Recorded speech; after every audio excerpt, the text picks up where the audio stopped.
مجھے کریحا صورت چوکیدار نظر نہیں آیا۔ سچ پوچھیں تو اس وقت مجھے اس منحوس صورت چوکیدار سے بھی عقیدت ہو گئی تھی، جس کے بارے میں نے یہ سوچا تھا کہ اس کی شکل دیکھ لی ہے، اب ملازمت کیا ملے گی۔ غرض یہ کہ میں تیز رفتاری سے چلتا ہوا بس اسٹاپ تک پہنچا۔ میری خوشیاں عروج پر تھیں اور میں گھر کے دوسرے لوگوں کو بھی جلد از جلد ان خوشیوں سے ہمکنار کرنا چاہتا تھا۔ بس میں بیٹھ کر میں نے نہ جانے مستقبل کے کیا کیا خواب دیکھ ڈالے۔ آخر کار گھر پہنچ گیا۔ میرے چہرے پر شادمانی دیکھ کر سب کے چہرے خوشی سے کھل اٹھے۔ میں نے 10,000 روپے والد صاحب کے قدموں میں رکھ دیے۔ سارا گھر خوشیوں میں ڈوب گیا تھا۔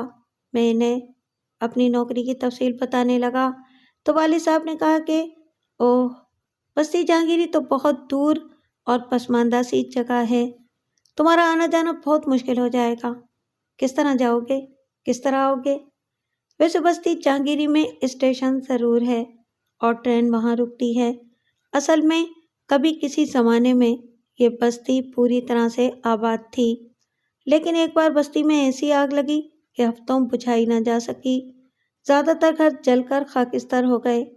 پتہ نہیں آگ کیسے لگی تھی، لیکن بڑا نقصان ہوا تھا۔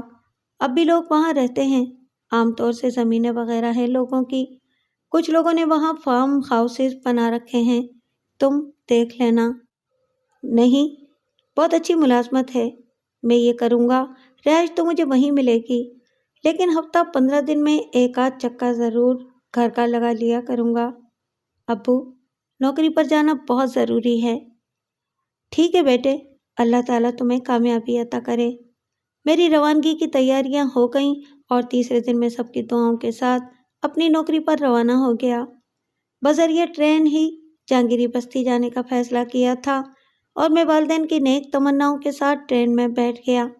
خیالات کے ہجوم میں وقت گزرنے کا احساس بھی نہ ہو سکا اور تھوڑی دیر کے بعد بستی جہانگیری کے ٹوٹے پھوٹے اسٹیشن پر ٹرین رکی۔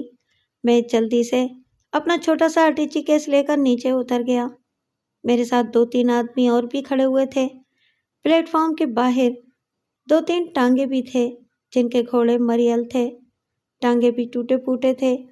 ٹانگے والے بھوکی نظروں سے پلیٹ فارم سے نکلنے والوں کو دیکھ رہے تھے۔ میں نے ایک ٹانگے والے کو اشارہ کیا اور اس نے ٹانگے سے کود کر میری طرف دوڑ لگائی، پھر میرے قریب آتے ہی میرے ہاتھ سے اٹیچی چھین لی۔ اسے خدشہ تھا کہ کوئی اور میری اٹیچی اچک نہ لے۔ کہاں جائیں گے بابو جی؟ اس نے گھگیائی ہوئی آواز میں پوچھا۔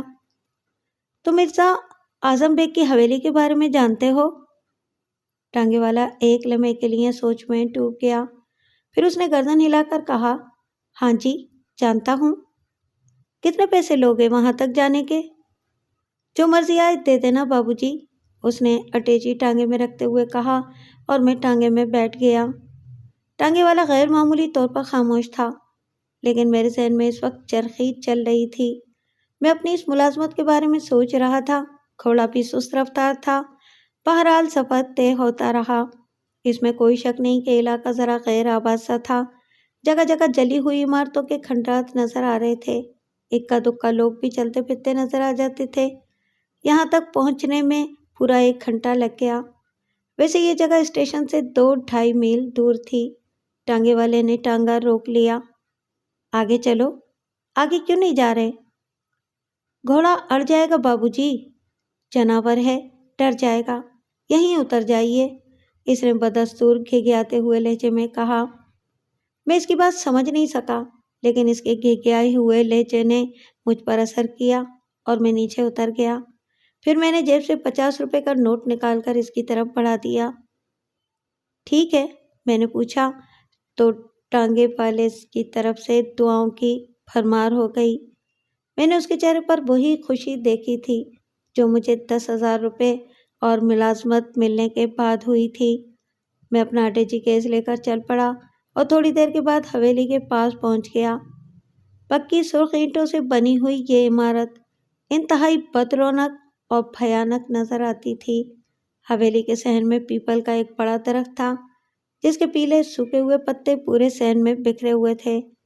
نہ جانے کیوں مجھے اس بے نور عمارت سے خوف کا احساس ہوا اور میں نے اپنے خوف کو دور کرنے کے لیے آواز دی، کوئی ہے؟ میری آواز کی باز گشت دیر تک گونجتی رہی اور پھر حویلی کے اندرونی حصے کا ایک دروازہ کھلا اور ایک فٹ بال نما چہرہ نظر آیا جس پر بالوں کا نام و نشان نہیں تھا، بھویں تک منڈی ہوئی تھیں۔ اس نے سرخ سرخ آنکھوں سے مجھے گھورا اور بولا، کیا بات ہے؟ مرزا اعظم بیگ کی حویلی یہی ہے نا؟ ہاں، پھر؟ اس نے سوال کیا۔ مجھے مرزا اعظم بیگ نے بلایا ہے، میں ان سے ملنا چاہتا ہوں۔ آ جاؤ، اس نے کہا۔ میں نے ادھر ادھر دیکھا اور اطمینان سے اندر کی طرف چل پڑا۔ دونوں طرف جھاڑیاں پھیلی ہوئی تھیں۔ میں نے عجیب سے احساس کے ساتھ ادھر ادھر دیکھا اور پھر ہمت کر کے آگے بڑھنے لگا۔ مجھے اندر لانے والا شخص پیچھے ہی رک گیا تھا۔ باہر سے یہ حویلی پرانی اور بد رونق نظر آتی تھی، لیکن اندر سے کافی صاف ستھری اور شاندار تھی۔ یہی کیفیت اس وقت ہوئی تھی جب میں وہاں اس آدمی سے ملا تھا۔ گیٹ سے لے کر اندرونی صدر دروازے تک مہندی کی باڑ چلی گئی تھی جسے نفاست سے تراشا گیا تھا۔ میں آگے بڑھا کہ اچانک ہی اچھل کر کوئی میرے سامنے آ گیا۔ ساتھ ہی اس کے منہ سے ایک آواز نکلی، ہاؤ! اور میں چلتے چلتے اچھل پڑا۔ اس ویران اور پراسرار ماحول میں یہ آواز مجھے بہت خوفناک لگی تھی، لیکن پھر میرے کانوں میں شہد کھل گیا۔ ایک مترنم کہا گونج اٹھا تھا، ڈر گئے نا؟ وہ بے تحاشا ہنستی ہوئی بولی اور میں حیرت سے اسے دیکھنے لگا۔ اس پراسرار ماحول میں اس الٹرا ماڈرن لڑکی کی موجودگی میرے لیے سخت حیرت کا باعث تھی۔ اس کے سنہرے بال بکھرے ہوئے تھے، گھٹنوں سے اونچے اسکرٹ میں اس کا حسین جسم بے حد دلکش نظر آ رہا تھا۔ خد و خال دلکش اور دل موہ لینے والے تھے۔ چہرے پر معصوم سی کیفیت طاری تھی۔ ہنسنے سے اس کے گالوں میں گڑے پڑ جاتے تھے جو اس کی دلکشی میں مزید اضافہ کر دیتے تھے۔ اس وقت بے تحاشا ہنسنے سے اس کا چہرہ سرخ ہو گیا تھا اور میرے چہرے پر بھی مسکراہٹ پھیل گئی۔ پھر اس نے معصومانہ انداز میں چہرے پر بکھرے ہوئے بال سمیٹے اور ہنسی روک کر بولی، میں نے تمہیں دوری سے دیکھ لیا تھا اور اسی وقت فیصلہ کر لیا تھا کہ تمہیں ڈراؤں گی۔ میں سچ مچ ڈر گیا تھا خاتون، میں نے اعتراف کیا۔ کیا خاتون؟ جی نہیں جناب، میرا نام تنابہ ہے، سمجھے؟ آپ کا نام کیا ہے؟ احسان، میں نے جواب دیا۔ واہ، اس کا مطلب ہے کہ آپ لوگوں پر بڑے بڑے احسانات کرتے ہوں گے، لیکن یہاں کیوں آئے ہیں؟ مجھے مرزا اعظم بیگ سے ملنا ہے، ان کے پاس آیا ہوں۔ اوہ، ان کے پاس آئے ہیں آپ؟ وہ عجیب سے انداز میں بولی اور پھر ہنس پڑی۔ کافی دیر تک ہنستی رہی۔ اس کی ہنسی بے محل تھی اور مجھے الجھن ہو رہی تھی، لیکن اس ہنسی کے حسن سے میں انکار نہیں کر سکتا تھا۔ اگر تکلیف نہ ہو محترمہ تنابہ صاحبہ، تو مجھے مرزا اعظم بیگ کے پاس لے چلیں، میں نے درخواست کی۔ آؤ آؤ، اس نے بے تکلفی سے میرا ہاتھ پکڑ لیا اور گھسیٹنے والے انداز میں مجھے لے کر چل پڑی۔ مجھے کچھ جھجک سی محسوس ہو رہی تھی۔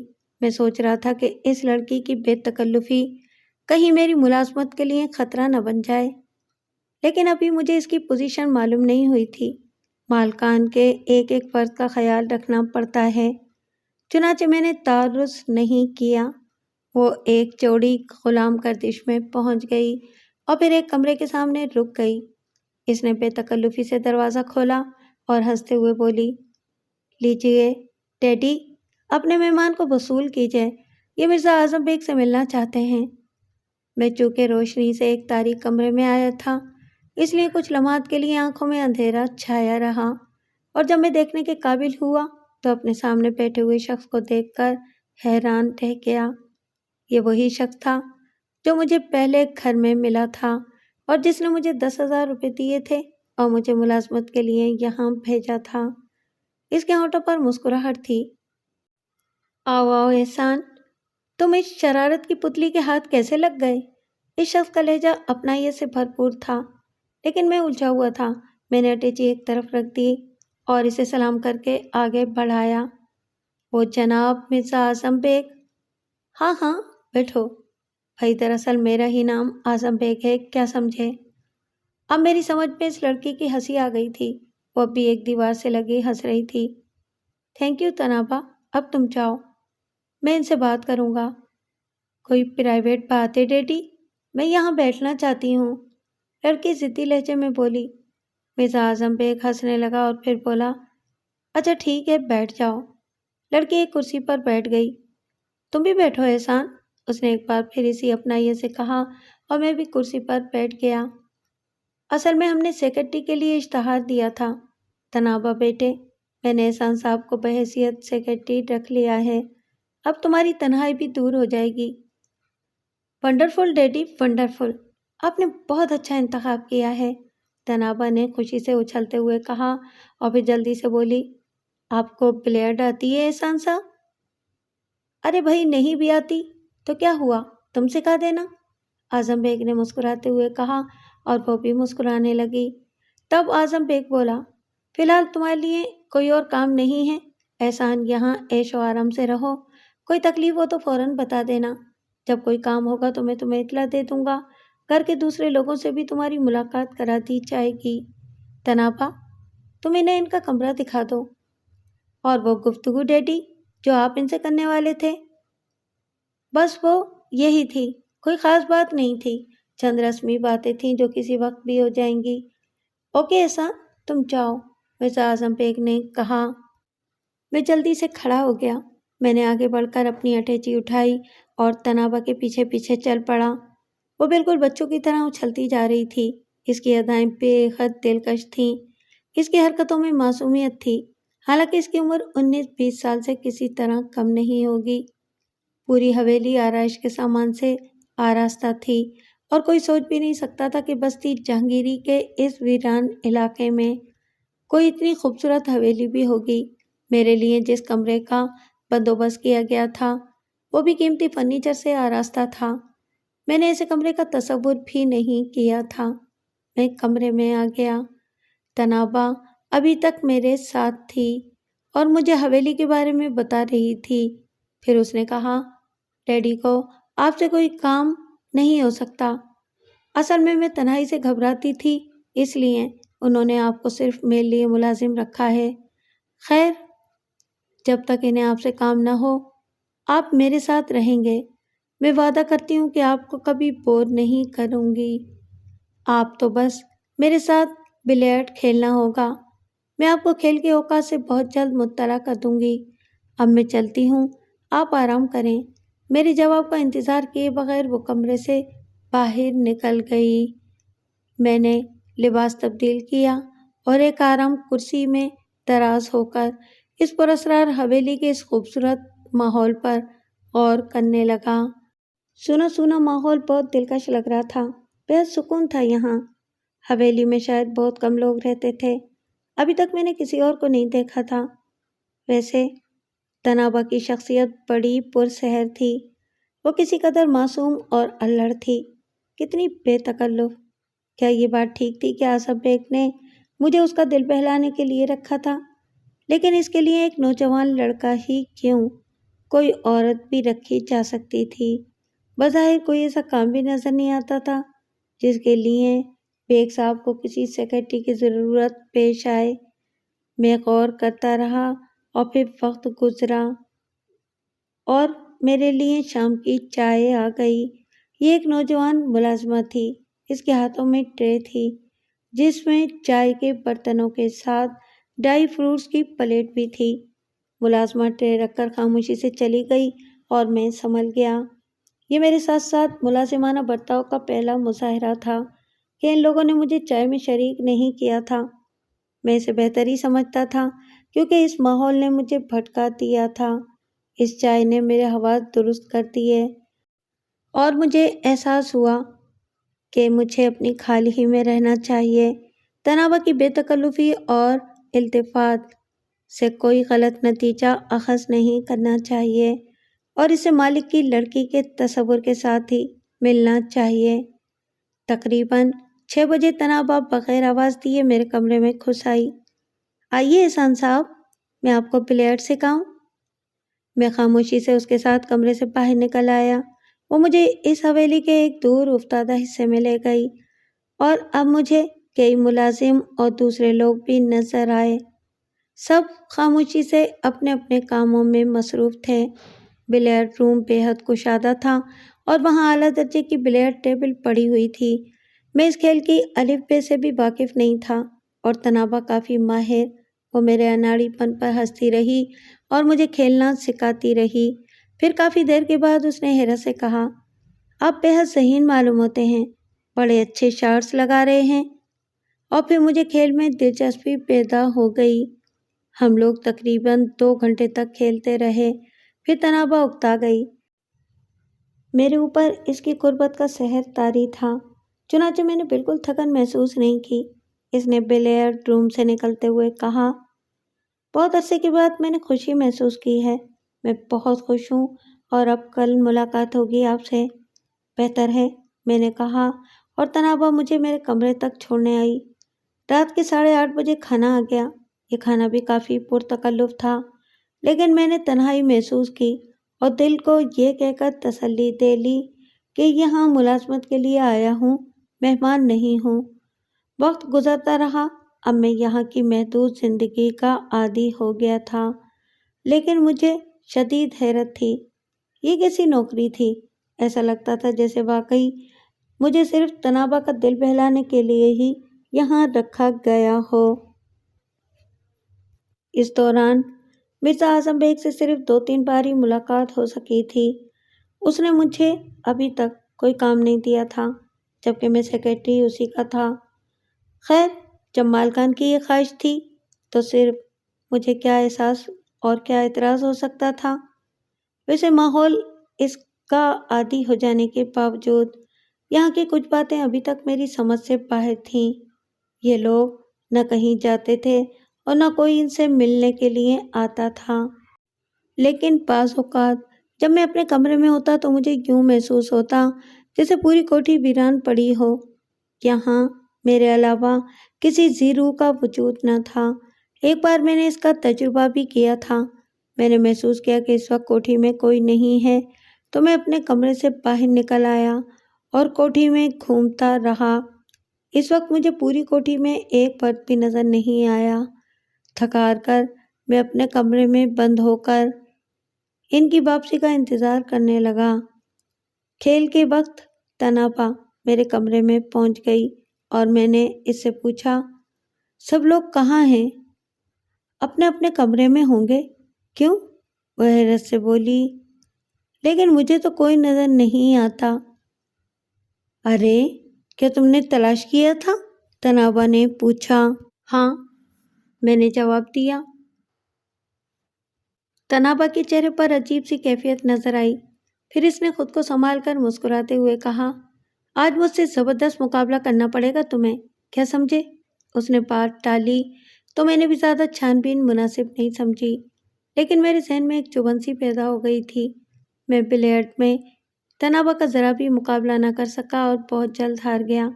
تنابا بھی میری اس کیفیت کو سمجھ رہی تھی، چنانچہ 1-2 گیم کے بعد ہی اس نے اسٹک رکھ دی اور بولی، اب کل کھیلیں گے۔ میرا خیال ہے کہ تمہاری طبیعت ٹھیک نہیں ہے۔ ہاں، کچھ گرانی محسوس کر رہا ہوں، میں نے کہا۔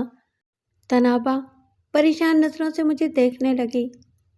میں تمہارے لیے کیا کر سکتی ہوں احسان؟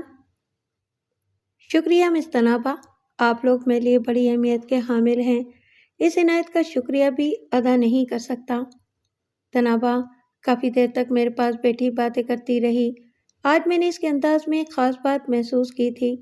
وہ نوخیز تھی، کم سن تھی، لیکن اس کا حسن قیامت خیز اور سراپا بے حد حشر سامانیہ رکھتا تھا۔ عام طور سے میں نے اسے بڑا بے تکلف پایا تھا، لیکن آج اس کی آنکھوں میں ایک عجیب سی کیفیت انگڑائی لیتی نظر آئی۔ شکریہ کی ضرورت نہیں ہے احسان، میں تمہارے اتنے قریب آ گئی ہوں کہ اب تمہاری ہر تکلیف میری تکلیف ہے۔ اس نے گردن جھکا لی اور میرا دل دھک سے رہ گیا۔ تنابا کے لیے میرے جذبات نہ جانے کیا کیا تھے، لیکن آگے بڑھنے کے معاملے میں نے دل سے سمجھوتا کر لیا تھا۔ مجھے نوکری کرنی تھی۔ اگر میرے کسی عمل سے یہ نوکری چھوٹ گئی تو خدا جانے اس کے بعد کیا حشر ہوگا۔ میں نے ممنون لہجے میں کہا، آپ بےحد مہربان ہیں تنابا، میں آپ کی بےحد عزت کرتا ہوں۔ صرف عزت؟ تنابا نے آہستہ سے کہا۔ ایک نگاہ مجھے دیکھا اور اس کے بعد باہر نکل گئی۔ میری یہ رات بے سکون تھی۔ تنابا کا یہ انداز میرے دل کو گدگدا رہا تھا، لیکن مستقبل کا خوف اس پر حاوی تھا۔ میں ان نوجوانوں میں سے تھا جنہیں حالات کے تھپیڑوں نے رومان کی وادیوں کی طرف بڑھنے نہیں دیا تھا۔ میرے اوپر جوان بہن کی ذمہ داری تھی، بوڑھے والدین کا بوجھ تھا، محبت جیسی چیزوں کی میری زندگی میں گنجائش نہیں تھی، لیکن فطرت ان چیزوں کو نہیں مانتی۔ میرا دل چیخ چیخ کر اپنا حق طلب کر رہا تھا۔ دوسری صبح میں پرسکون تھا۔ مرزا اعظم بیگ سے میری ملاقات کم ہی ہوا کرتی تھی، لیکن آج وہ مجھے اپنے ساتھ کمرے میں لے گئے۔ بیٹھو احسان، انہوں نے نرم لہجے میں کہا اور میں شکریہ ادا کر کے کرسی پر بیٹھ گیا۔ تب وہ بولے، تم بھی سوچتے ہوگے کہ یہ کیسی نوکری ہے، نہ کام نہ کاج۔ میں نے سوچا کہ اس سلسلے میں تھوڑی سی وضاحت کر دوں۔ میں نے سہمی ہوئی نگاہوں سے مرزا اعظم بیگ کو دیکھا تو انہوں نے کہا، گھر کے ماحول پر ایک جمود ہے، دوسرے تمام لوگ اپنے اپنے کاموں میں مصروف ہیں، لیکن تنابا نوجوان ہے، ابھی اس کے ذہن میں بچپن ہے۔ میں اس سے بے پناہ محبت کرتا ہوں، چنانچہ یہ سمجھ لو احسان کہ میں نے صرف اسی کے لیے تمہیں یہاں رکھا ہے، اور مجھے مسرت ہے کہ تم نے تنابا کی توقعات پوری کر دیں۔ وہ خوش ہے اور میں چاہتا ہوں کہ ہمیشہ خوش رہے، اور میں تمہیں یہ بتاؤں کہ تنابا کی سفارش پر میں نے تمہارے گھر کے پتے پر خاصی رقم بھیج دی ہے۔ خیر، میں جانتا ہوں کہ اسے خوش کرنے کی ہر ممکن کوشش تم کرتے رہو گے، بس یہی تمہارا کام ہے۔ اس شام تنابا میرے پاس نہیں آئی، میں انتظار کرتا رہا۔ جب کافی دیر گزر گئی تو میں خود اس کی طرف چل پڑا۔ اسے تلاش کرتا ہوا بلیئرڈ روم میں پہنچا تو وہ وہاں موجود تھی۔ وہ بلیئرڈ ٹیبل سے ٹکی خلا میں گھور رہی تھی۔ مجھے دیکھ کر چونک پڑی۔ میں آگے بڑھا اور میں نے لرزتی ہوئی آواز میں کہا، کیا آپ ناراض ہیں تنابا؟ ہاں، میں آپ سے معافی چاہتا ہوں۔ کس بات کی؟ جس بات سے آپ ناراض ہوئی ہیں۔ میں ناراض نہیں ہوں احسان، میں اپنی شکست سے شرمندہ ہوں۔ مجھے نہیں معلوم تھا کہ آپ کسی اور کو پسند کرتے ہیں۔ مجھے خود پر افسوس ہے کہ میں نے یہ معلوم کیے بغیر آپ کو کیوں پسند کیا۔ میں اپنے آپ سے شرمندہ ہوں۔ مس تنابا، میری زندگی محرومیوں کی داستان ہے۔ میں نے جس ماحول میں آنکھ کھولی ہے اس میں محبت کی کوئی گنجائش نہیں ہے۔ میں آپ سے کیا کہوں، آپ نے مجھے پہلی بار پسند کے لفظ سے آشنا کرایا ہے، لیکن میں اپنی محرومیوں سے خوف زدہ ہوں۔ نہ جانے کتنے عرصے کے بعد مجھے خوشگوار چھاؤں ملی ہے۔ میں ملازم ہوں، مالکوں کی برابری نہیں کر سکتا، ورنہ میرے ذہن میں آپ کے نقوش جڑ پکڑ چکے ہیں۔ میں نے تنابا کے چہرے کو پھول کی طرح کھلتے ہوئے دیکھا۔ وہ بولی، ڈیڈی نے شاید یہ بات آپ کو نہیں بتائی کہ انہوں نے میری تنہائی دور کرنے کے لیے آپ کو بلایا ہے۔ ہم سب لوگ آپ کو پسند کرتے ہیں۔ میں آپ کی ملازمت کی ضمانت دیتی ہوں، سمجھ رہے ہیں نا آپ؟ اگر یہ بات ہے تنابا، تو یہ اعتراف کرنے میں مجھے کوئی جھجک نہیں ہے کہ میں دل کی گہرائیوں سے آپ کو پسند کرتا ہوں، میں نے کہا۔ تنابا بے خود ہو گئی۔ تھوڑی دیر تک خاموشی طاری رہی، پھر اس نے کہا، آئیے پھر کھیل ہو جائے، آج میں دل سے کھیلوں گی۔ میں کھیل سے قبل ہار تسلیم کرتا ہوں۔ کیوں؟ آپ سے ہار کر جس قدر خوشی ہوتی ہے جیت کر نہیں۔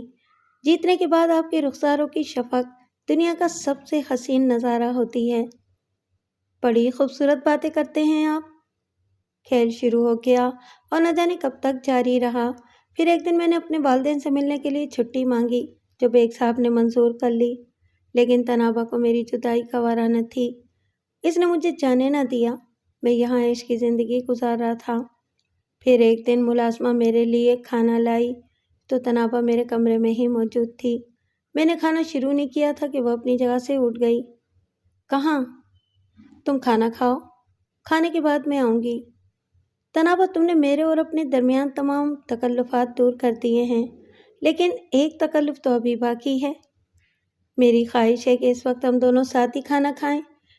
میں نے دیکھا کہ تنابا کا چہرہ زرد پڑ گیا ہے۔ میں حیران ہو گیا۔ اور اگر میں اس سے انکار کر دوں تو تمہیں دکھ ہوگا؟ ہاں تنابا، میں دوسرے لوگوں کے لیے تو کچھ نہیں کہہ سکتا، لیکن تم پر تو میرا حق ہے۔ تمہیں میرے اوپر پورا پورا حق ہے احسان، لیکن تمہیں اس حق کا خراج ادا کرنا ہوگا۔ میں آج رات تمہیں تفصیل سے آگاہ کر دوں گی اور اس کے بعد تم ہمیشہ کے لیے میرے ہو جاؤ گے۔ مجھے افسوس ہے کہ میں تمہارے ساتھ کھانا نہیں کھا سکتی۔ لیکن کیوں؟ اس لیے کہ ہم لوگ کھانا نہیں کھاتے، ہم میں سے کوئی کچھ نہیں کھاتا۔ اس گھر میں کھانا صرف تمہارے لیے تیار ہوتا ہے، اس نے سنجیدگی سے کہا۔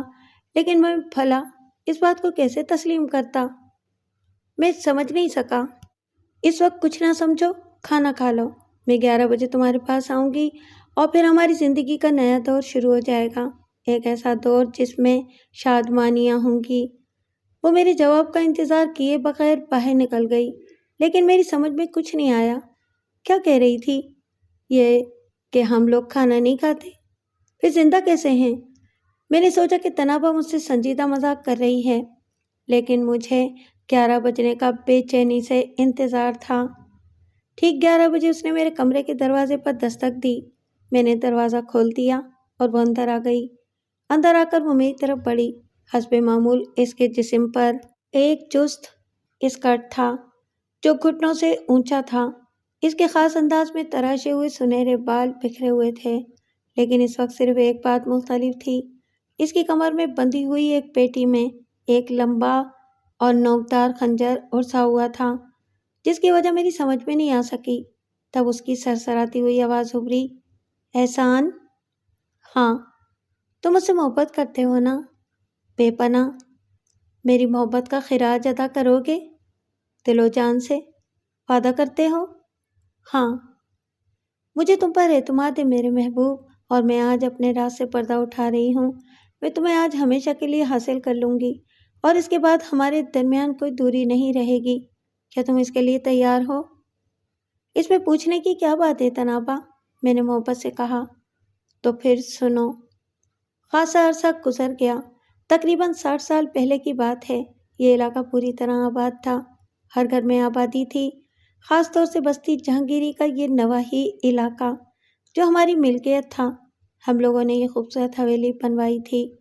میں نے شہری زندگی گزاری تھی اور اس وقت میں 19 سال کی تھی جب گرمیوں کی چھٹیوں میں شہر سے یہاں آئی۔ مجھے یہاں آئے زیادہ دن نہیں گزرے تھے کہ اچانک بستی میں آگ لگ گئی، ایسی شدید آگ کہ ہر گھر اس کی لپیٹ میں آ گیا۔ امدادی ٹیمیں جب یہاں پہنچیں تو بستی میں صرف چند ہی افراد زندہ بچے تھے۔ بستی جہانگیری بالکل جل گئی اور تقریباً 20 سال تک یہ آباد نہیں ہو سکی۔ اس کے بعد یہاں ان لوگوں نے اپنے گھر دوبارہ تعمیر کیے جن کی یہاں زمینیں تھیں۔ ہم لوگ بھی یہاں اسی عمارت میں جل کر خاکستر ہو گئے اور زندہ لوگوں سے ہمارا کوئی تعلق نہیں رہا۔ ہمیں زندگی سے کوئی نسبت نہیں ہے۔ یہی وجہ ہے کہ ہم لوگ کچھ نہیں کھاتے پیتے۔ میں نوجوان مری تھی، میرے دل میں آرزویں تھیں اور میرے ڈیڈی کو میری اداسی بہت بری لگتی تھی۔ چنانچہ انہوں نے سوچ بچار کے بعد فیصلہ کیا کہ کسی زندہ نوجوان کو یہاں لے آئیں اور میں اس سے ربط ضبط بڑھا لوں۔ اگر وہ مجھے پسند کرنے لگے تو پھر اسے بھی مرنے کی دعوت دوں، اور اگر وہ میرے لیے مرنے کو تیار ہو جائے تو مرنے کے بعد اسے ابد تک کے لیے اپنا لوں۔ اور آخرکار ہم نے، یعنی کہ ہم دونوں نے ایک دوسرے کو پسند کر لیا۔ تمہارے آنے کے بعد ڈیڈی نے یہ تجویز پیش کی کہ تمہیں خوراک میں زہر دے دیا جائے تاکہ تم مر جاؤ، لیکن میں نے اس سے اختلاف کیا۔ میں نے ان سے کہا کہ جب تم اپنی خوشی سے مرنے کے لیے آمادہ نہیں ہوگے تب تک میں تمہیں مرنے نہیں دوں گی، اور جب تم آمادہ ہو جاؤ گے تو پھر خود تمہیں اپنے ہاتھوں سے قتل کر کے اپنا لوں گی۔ وہ وقت آ گیا ہے میرے محبوب، آج تمہاری زندگی کی آخری رات ہے، ہمارے درمیان اس کے بعد کوئی دیوار حائل نہ رہے گی۔ کیا مذاق ہے تنابا؟ بعض مذاق بڑے احمقانہ ہوتے ہیں۔ میں نے ریڑھ کی ہڈی میں سرد لہریں محسوس کیں۔ مجھے تنابا کی اس بات پر یقین نہیں آیا تھا۔ یہ مذاق نہیں، ایک تلخ حقیقت ہے۔ کیا تم نے کبھی میرے جسم میں زندگی کی حرارت محسوس کی ہے؟ میں زندہ نہیں ہوں، میں زندہ نہیں ہوں۔ اور مجھے احساس ہونے لگا کہ واقعی